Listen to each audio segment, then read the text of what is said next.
Hello students, welcome to my channel. तो आज मैं आप सभी को इस वीडियो में chapter number 5 continuity and differentiability की एक्सरसाइज 5.3 की इंट्रोडक्शन करवाने जा रही हूँ।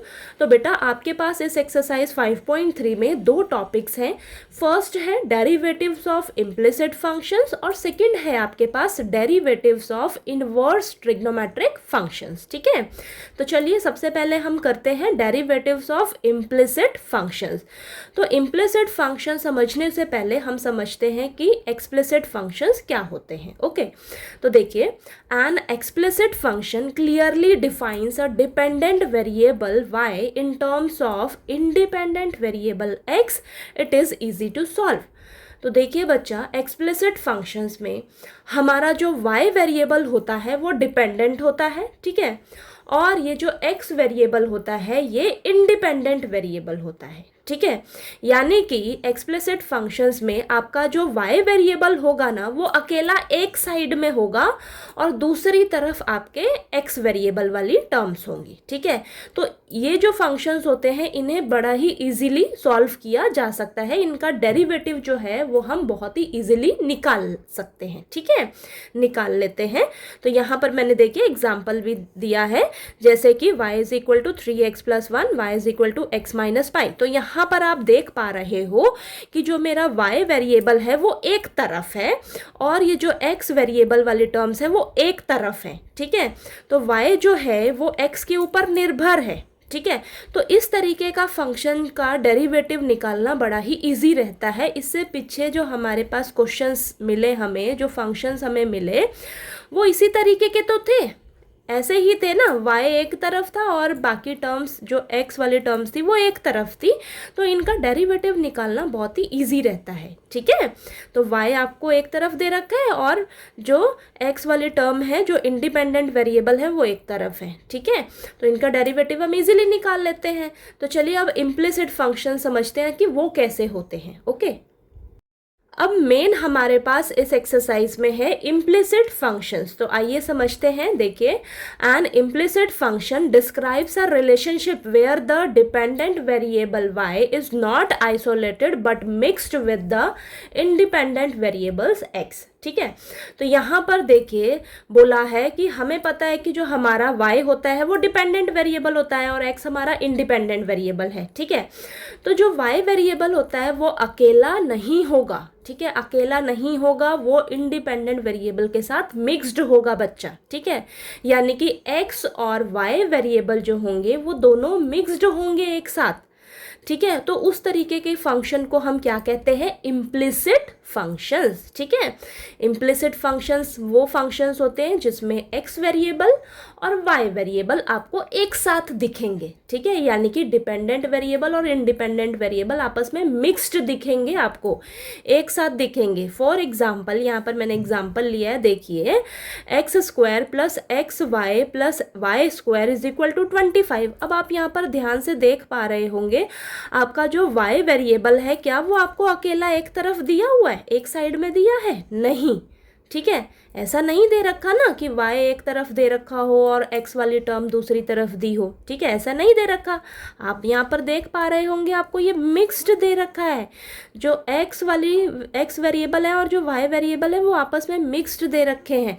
तो इस तरीके के फंक्शन को हम क्या कहते हैं? इम्प्लिसिट फंक्शंस कहते हैं। ठीक है, तो इसका डेरिवेटिव निकालना थोड़ा सा कॉम्प्लिकेटेड रहता है उससे।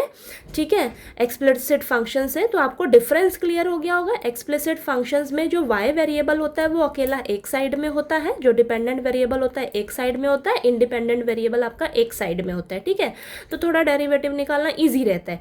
लेकिन इम्प्लिसिट फंक्शंस में आपके जो डिपेंडेंट वेरिएबल और इंडिपेंडेंट वेरिएबल होते हैं वो एक साथ दिए होंगे, मिक्स्ड दिए होंगे, तो वो आपके इम्प्लिसिट फंक्शंस होते हैं। ठीक है, तो अब देखिए यहाँ पर हम कैसे डेरिवेटिव निकालेंगे। तो क्या करेंगे? इसको लिखेंगे differentiating both sides with respect to x। तो इसको हम डिफरेंशिएट करेंगे x के रिस्पेक्ट में। ठीक है, y हमारा डिपेंडेंट वेरिएबल है, किसके ऊपर डिपेंड है? x के ऊपर। ठीक है, तो हम x के रिस्पेक्ट में डिफरेंशिएट करने वाले हैं। तो चलिए यहाँ पर देखिए डिफरेंशिएट करेंगे। अब देखिए x² है, इसको अलग अलग से करेंगे ना, x की पावर 2, तो यानी कि पावर आगे उठकर आ जाएगी, पावर में से 1 माइनस कर दो तो 2x हो जाएगा।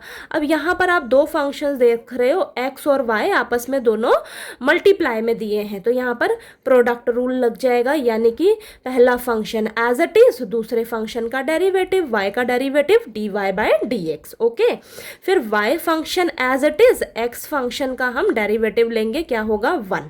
ठीक है, यहाँ पर ध्यान रखना आपकी ये जो y है आपका, ये आपका डिपेंडेंट वेरिएबल है। ठीक है, हम जो डेरिवेटिव ले रहे हैं वो x के रिस्पेक्ट में ले रहे हैं, तो जहाँ जहाँ आपको y दिखेगा ना, तो जब जब आपको y का डेरिवेटिव करना होगा तो y का डेरिवेटिव हम लिखेंगे dy बाय dx। ठीक है, इस चीज़ का आपको ध्यान रखना है।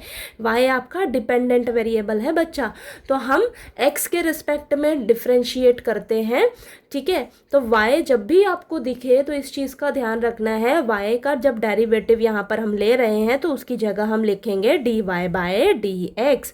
अब y as it is, x का डेरिवेटिव 1 हो जाएगा। ठीक है, वो तो इंडिपेंडेंट वेरिएबल है। ठीक है, हम तो x के रिस्पेक्ट में ही तो कर रहे हैं। ठीक है, तो x का डेरिवेटिव 1 प्लस, अब y का स्क्वायर है तो पावर आगे उठकर आ जाएगी, यानी कि 2y, फिर हम y का दोबारा से डेरिवेटिव लेंगे। ठीक है, y का दोबारा से डेरिवेटिव क्या हो जाएगा dy बाय dx। तो याद रखना, जब भी आपको y का डेरिवेटिव लिखना रहे तो साथ में dy बाय dx जरूर आएगा। इस चीज़ का आपको ध्यान रखना, नहीं तो आपका क्वेश्चन गलत हो जाएगा।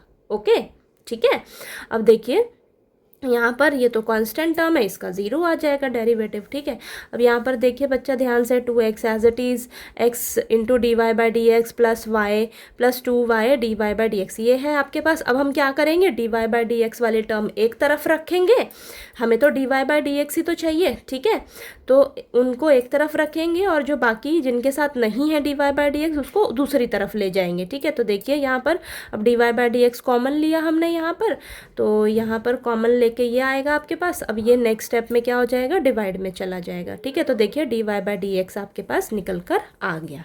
ठीक है, तो ये थोड़ा सा कॉम्प्लिकेटेड होता है एक्सप्लिसिट फंक्शन से। ओके, अब नेक्स्ट टॉपिक हम करेंगे derivatives of inverse trigonometric functions. ठीक है, अब हम करेंगे derivatives of inverse trigonometric functions. तो देखिए बच्चा, आपके पास ये 6 इनवर्स ट्रिग्नोमेट्रिक फंक्शंस हैं, इनका हमें डेरिवेटिव दिया हुआ है। ठीक है, तो आपको इन्हें अच्छे से लर्न कर लेना है। ठीक, तो देखिए चलिए समझते हैं। फर्स्ट है हमारे पास साइन इनवर्स x। तो साइन इनवर्स x का डेरिवेटिव होता है हमारे पास 1/√1 माइनस एक्स स्क्वायर। ठीक है, तो इसे हम ऐसे भी लिख सकते हैं, साइन इनवर्स x के डेरिवेटिव को D by D x of sine inverse x या साइन इनवर्स x का डैश। ठीक है, तो इसका मतलब डेरिवेटिव ही होता है। तो साइन इनवर्स x का डेरिवेटिव आपको पता लग गया। चलिए नेक्स्ट करते हैं कॉस इनवर्स x। तो कॉस इनवर्स x का डेरिवेटिव होता है -1/√1 माइनस एक्स स्क्वायर। ठीक है, तो देखिए साइन इनवर्स x और कॉस इनवर्स x का डेरिवेटिव लगभग सेम है, बस आपको कॉस इनवर्स x के डेरिवेटिव में माइनस लेना है यहाँ पर। ठीक है, इस चीज़ का ध्यान रखना है। चलिए नेक्स्ट देखते हैं, टैन इनवर्स x का डेरिवेटिव होता है 1/1 प्लस एक्स स्क्वायर। ओके, और कॉट इनवर्स x का डेरिवेटिव होता है -1/1 प्लस एक्स स्क्वायर। तो टैन इनवर्स x और कॉट इनवर्स x, इन दोनों के भी डेरिवेटिव लगभग सेम है, बस कॉट इनवर्स x के डेरिवेटिव में आपको माइनस लेना है। ठीक है, चलिए नेक्स्ट है हमारे पास सेकेंड इनवर्स x। तो सेकेंड इनवर्स x का डेरिवेटिव होता है 1/x√x² - 1। ठीक है, ओके, और कोसेकेंट इनवर्स x का डेरिवेटिव होता है -1/x√x² - 1। तो आप यहाँ पर देख रहे हो कि सेकेंड इनवर्स x और कोसेकेंट इनवर्स x, इन दोनों का डेरिवेटिव लगभग सेम है, बस कोसेकेंट इनवर्स x के डेरिवेटिव में आपको माइनस लेना है। ठीक है, इतना क्लियर हुआ। Sine inverse x cos inverse x का डेरिवेटिव सेम रहेगा, बस इसमें कॉस इनवर्स x में माइनस लेना है।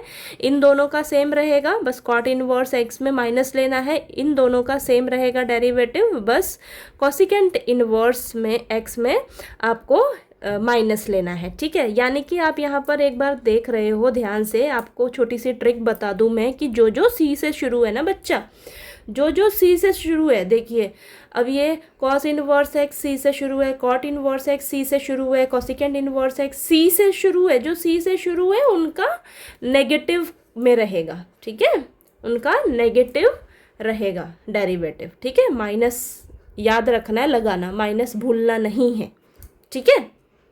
ठीक, तो इन डेरिवेटिव्स को आपने अच्छे से लर्न कर लेना है। जब आप क्वेश्चंस करोगे तो आपको ये बहुत काम आएंगे, याद रहेंगे ये डेरिवेटिव्स, तभी तो आप क्वेश्चन कर पाओगे, है कि नहीं, ठीक है।